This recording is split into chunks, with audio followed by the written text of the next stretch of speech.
Hi, this is BanDana Gramma, and I just harvested some beautiful collards from my garden, and I'm going to can them up.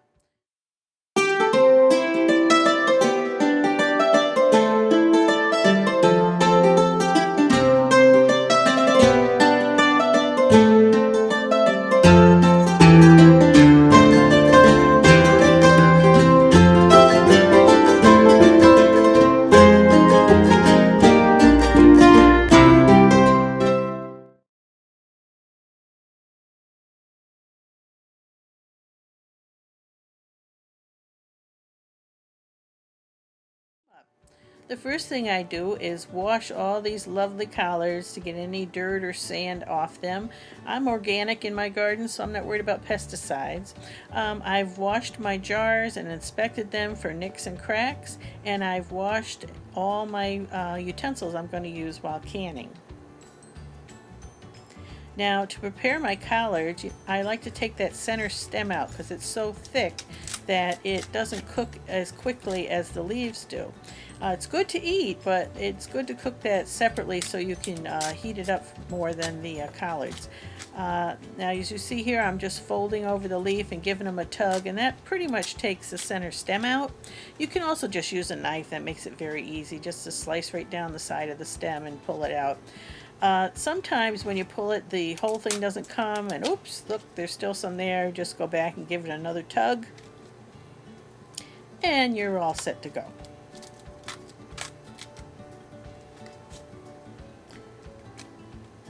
Now, to prepare these for cooking and canning, I like to pile them up, layer them up in a pile, and then roll them up like a great big green cigar. And I try and roll them as tight as I can do it easily. I don't stress over it, just, give them a nice tight roll. Kind of like a jelly roll, too. And then just slice them in thin slices, like every 1/4 inch or so. Of course, if you like thick collards, you can make it a thicker slice. These will be kind of long because they were large collards, so you can actually slice them horizontally too to make them more bite size. But one roll of collards makes quite a few of these. I call them ribbons, collard ribbons. And I do chop them up a little more before I put them into the canning jars.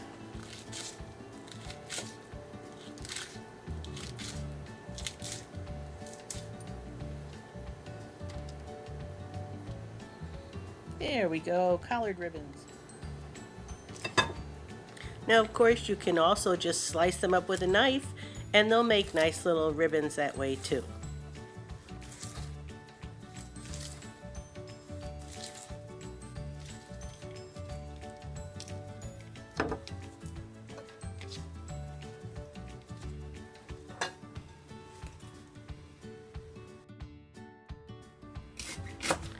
Now, for the stems, we need to slice those up small also.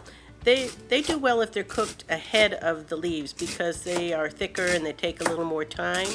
So I'll chop these up about a 1/4 inch thick and saute them. And here we're putting our collard leaves into the boiling water. We're going to boil those for 3 minutes. Now I'm going to take the stems from the collards and cook them down along with some chopped onions and peppers from the garden along with spices, and they'll go in the dish as well. Now I'm going to add the spice to the mix. I have here red pepper flakes to give it a little zing, and a 1/2 teaspoon of that will be plenty. You want to remember that when you're canning, the flavors will intensify. So here we have a basil, which I love, and I would suggest a 1/2 teaspoon of that as well. It looks like I put a whole tablespoon in here, but I wouldn't recommend that. This is oregano. I would suggest a 1/2 teaspoon of Italian seasoning rather than just the oregano. Might be best, but it's okay to put just oregano. Just don't overdo it. Here I have some garlic. I'm going to chop that up and put it in. Now, I lost a bit of the video where I combined the stems with the leaves, but they've all been put together with the spices, and now I am putting them in the jars to can them. We want to leave a full inch of headspace at the end because we have meat in here and spices and vegetables, I like to leave a full inch of headspace. So I'm poking down the veggies to get them below the line. I'm adding the equivalent of about 3 or 4 of those little smoky sausages.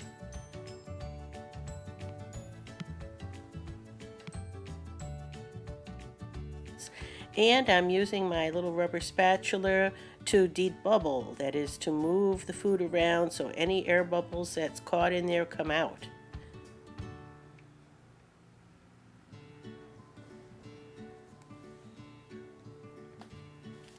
Now we want to be sure to wipe the rim. I use a little vinegar to remove meat juices and grease and any particles of salt or food that might interfere with the seal. Now I take one of my lids out of my hot soaking water and put on my rim, finger tight, and into the canner it goes.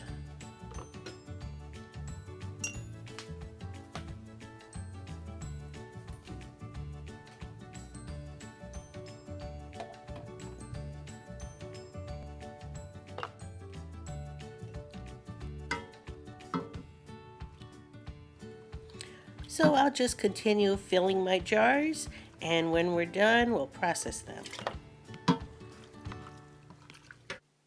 Be sure to pay attention to the guidelines for your particular canner as to how to use it, such as how much water to put into it, how to load it.